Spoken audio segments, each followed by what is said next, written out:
अगर सुबह एक बार सिर्फ इससे अपना चेहरा आप डीप क्लीन कर लेते हैं तो आपकी स्किन के तमाम प्रॉब्लम लाइक छाइयाँ, मेलास्मा, डार्क स्पॉट्स, आपका डार्क होता कलर, टैनिंग और अनइवन स्किन टोन, ये सब ट्रीट हो सकता है सिर्फ अगर आप सिर्फ एक बार 20 मिनट के लिए इसे अपना चेहरा डीप क्लीन कर लेते हो। चेहरा तो सभी वॉश करते हैं, तो आज के बाद आपने चेहरा वॉश नहीं करना, डीप क्लीन करना है मेरे बताए हुए तरीके के मुताबिक। अगर आप इसको यूज करेंगे तो ये अकेले ही टारगेट करता है आपकी छाइयों को, melasma, dullness, uneven skin tone, even ये जो छोटे छोटे स्पॉट्स आपके चेहरे पर हो जाते हैं उनको भी ट्रीट करके आपकी स्किन को ग्लास स्किन में कन्वर्ट कर देता है।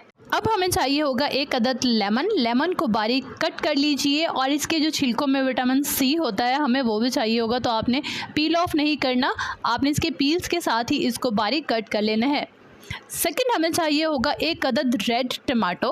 अच्छा, तो ब्लेंड करने के लिए आप ब्लेंडर ले सकते हैं या इस तरह देसी तरीके से पीसने के लिए इसमें ऐड करेंगे 2 चम्मच राइस यानी कि चावल। फिर जो हमने टमाटो और लेमन कट किया था उसको भी चावलों के साथ ऐड कर लीजिए और इसे पीस लीजिए। वैसे ब्लेंडर करना बहुत अच्छा है, ब्लेंडर से जो है पेस्ट थोड़ा बारीक बन जाता है, क्योंकि मैं इसको इस तरह से यूज़ करती हूँ। ब्लेंडर मेरे पास नहीं था, जल्दी जल्दी से कूट लिया और बस रेडी हो गया। अच्छा, तो यहाँ देख सकते हैं आप ये बारीक पीस चुका है इस तरह से। अब हमें चाहिए होगा इसका जूस निकालने के लिए इसे स्ट्रेन कर लीजिए। अब ये जो जूस हमें मिला है ना, इसको मैं फ्रिज में स्टोर कर देती हूँ या इसको आइस क्यूब्स में डालकर फ्रीज कर देती हूँ ताकि मुझे लॉन्ग टाइम के लिए इसे यूज़ करना पड़े।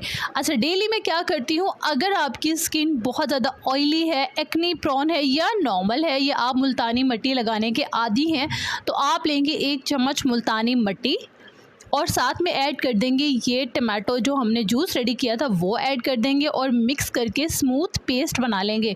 और सेकेंडली, अगर आपकी स्किन नॉर्मल है, ड्राई है या बहुत ज़्यादा ड्राई है तो आप इसमें बेसन इस्तेमाल करेंगे। अगर ये दोनों चीज़ें ही आपको सूट करती हैं तो आप इन दोनों में से कोई भी फेवरेट हो वो आप यूज़ कर सकते हैं। ज़्यादा ज़रूरी है ये जूस। अच्छा, तो पेस्ट बनाकर आपने अपने चेहरे पर इसे लगा लेना है कम से कम 10 मिनट के लिए, अदरवाइज़ आप 15 मिनट के लिए लगाएं तो इनफ होगा।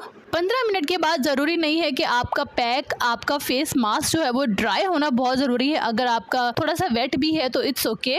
वैसे कभी भी फेस पैक को बहुत ज़्यादा ड्राई मत किया करें, क्योंकि उससे जो है वो आपकी फेस पर रिंकल्स आना स्टार्ट हो जाती हैं, क्योंकि स्किन हमारे चेहरे की बहुत ज़्यादा पतली होती है, बहुत ज़्यादा सेंसिटिव होती है, तो एक्स्ट्रा ड्राई करने से ज़रा एहतियात किया करें। अच्छा, तो 10 मिनट के बाद आप अपना फेस वॉश कर लीजिए। आपने इसके बाद कोई भी सोप या कोई फेस वॉश इस्तेमाल नहीं करना। एक बार के इस्तेमाल से आप देखेंगे कि आपके ब्लैक हेड्स, वाइट हेड्स भी रिमूव हो गए हैं, स्किन कलर टोन अप होना स्टार्ट हो गई है, आपकी स्किन इतनी स्मूथ और ज़बरदस्त हो गई है ना, फिर तो कमेंट बनता है कि आप भी बहुत अमेजिंग रिजल्ट्स थे।